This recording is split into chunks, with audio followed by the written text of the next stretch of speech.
Hi, and welcome to the turbulent world with me, James M. Dorsey, as your host. Israeli footballer Sagiv Yehezkel was deported from Turkey this week after being detained by police and fired by Super Lig club Antalyaspor for expressing support during a soccer match for more than 100 hostages kidnapped by Hamas during its October 7 attack on Israel. A second Israeli player, 23-year-old Eden Kartsev, awaits a similar fate after his club, Istanbul Başakşehir, said it was investigating him for violating the sensibilities of the country by reposting on X, formerly known as Twitter, an image with the hashtag Bring Them Home Now. Assuming Mr. Kartsev will also be deported, Ramza Safuri, a Palestinian Israeli who plays for Antalyaspor alongside 28-year-old Mr. Yehezkel, will be the last Israeli footballer standing in Turkey. Başakşehir maintains close ties with Turkish President Recep Tayyip Erdogan and his ruling Justice and Development Party, staunch Hamas supporters. Mr. Erdogan has described Hamas as a liberation group. The hashtag is the slogan of a movement driven by the hostages' families, demanding that Israel prioritize the release of the hostages above pursuit of the Gaza war. Israel's more than 3-month-long devastating campaign against Gaza has so far failed to militarily free the hostages. In November, Israel achieved the release of more than 100 hostages in exchange for 240 Palestinians held in Israeli prisons during a ceasefire mediated by Qatar.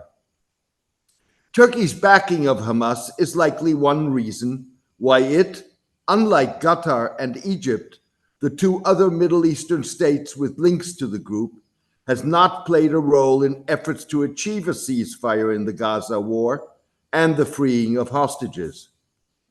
Hamas released a video on Monday that appeared to show the dead bodies of 2 hostages after warning Israel they might be killed if it did not stop its bombardment of Gaza. An Israeli military spokesman denied the hostages were killed in airstrikes targeting Hamas. Turkey's disciplinary action against the Israeli players raises troubling questions. It suggests Turkey cares about Gaza's human carnage caused by Israel's indiscriminate bombing of the Strip, but not about the lives of innocent Israelis. To be fair, a substantial number of the remaining hostages are Israeli military personnel. Even so, Hamas videos released since November have featured mostly women and elderly captives. By disciplining the Israeli players on political grounds, rather than by invoking World Soccer body FIFA's banning of political expressions on the pitch, Turkey punctured one more hole in International Sports Association's fiction that sports and politics are separate, rather than Siamese twins inseparably joined at the hip.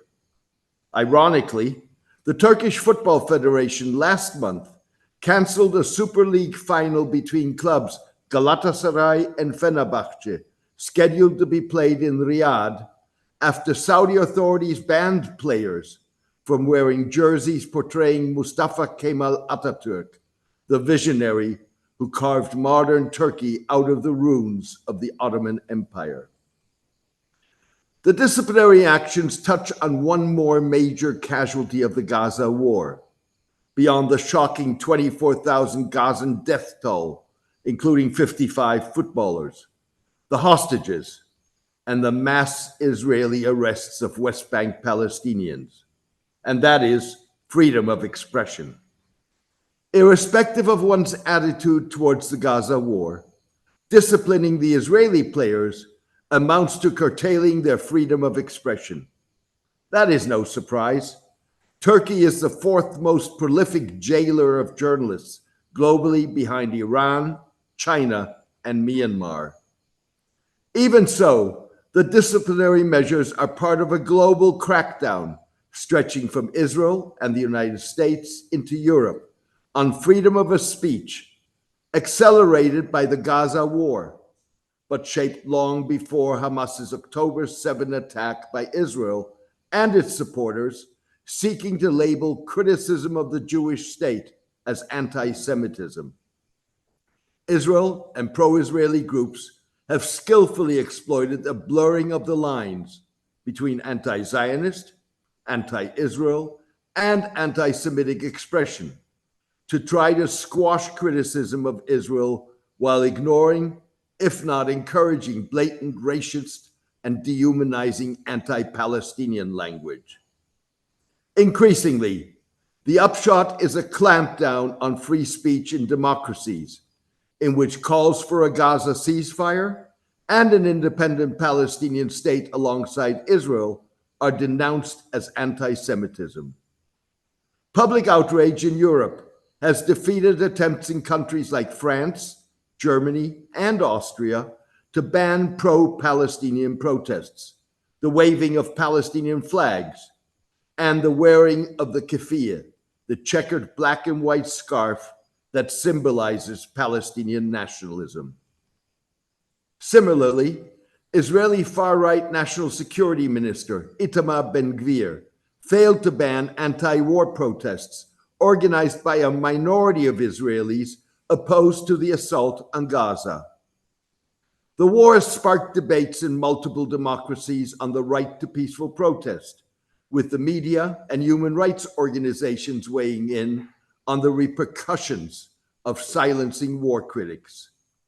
In the United States, the clampdown has involved censorship, putting college campuses at the center of a debate on free speech and what constitutes anti-Semitism. In December, a U.S. House of Representatives resolution, adopted by a wide margin, equated anti-Zionism to anti-Semitism. 37 of the 50 U.S. states have passed legislation banning state offices from investing or doing business with companies that support the boycott, divestment, and sanctions BDS movement in what amounts to curtailing freedom of choice. Various states have incorporated the ban in their contracts. Germany's parliament passed a resolution in 2019 denouncing BDS as anti-Semitic. Inspired by the South African anti-apartheid movement, BDS campaigns for boycotting Israeli products imported from occupied Palestinian lands and boycotting and divesting from companies doing business in occupied territory. To be sure, anti-Semitism is on the rise, as is anti-Muslim sentiment since October 7.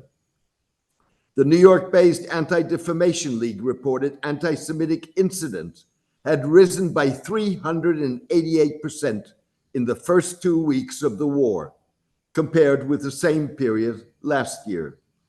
The Council on American Islamic Relations said requests for help and reports of anti-Palestinian and anti-Muslim bias increased by 172% in the first 2 months of the war.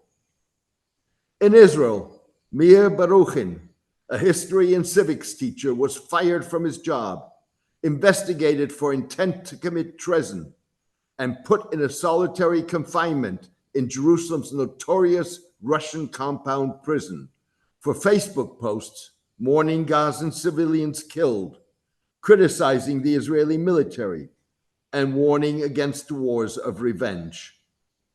Israeli rights groups and lawyers say a crackdown on speech has resulted in scores being fired from their jobs, disciplined, or expelled from their universities, and even arrested, often for posts on social media in support of Palestinians or critical of Israel's operations in Gaza. Make no mistake, Baruchin was used as a political tool to send a political message. The motive for his arrest was deterrence, silencing any criticism or any hint of protest against Israeli policy, Israel's Haaretz newspaper said in an editorial. Thank you for joining me today. I hope you enjoyed today's column and podcast. The turbulent world with James M. Dorsey depends on the support of its readers. For the past 12 years, I have maintained free distribution as a way of maximizing impact. I'm determined to keep it that way. However, to avoid putting up a paywall, I need the support of a core of voluntary paid subscribers to cover the cost of producing the column and podcast. If you believe that the column and podcast add value to your understanding and that of the broader public, please consider becoming a paid subscriber. You can do so by clicking on Substack on the subscription button at www.jamesmdorsey.substack.com and choosing one of the subscription options. Thank you. Take care and best wishes.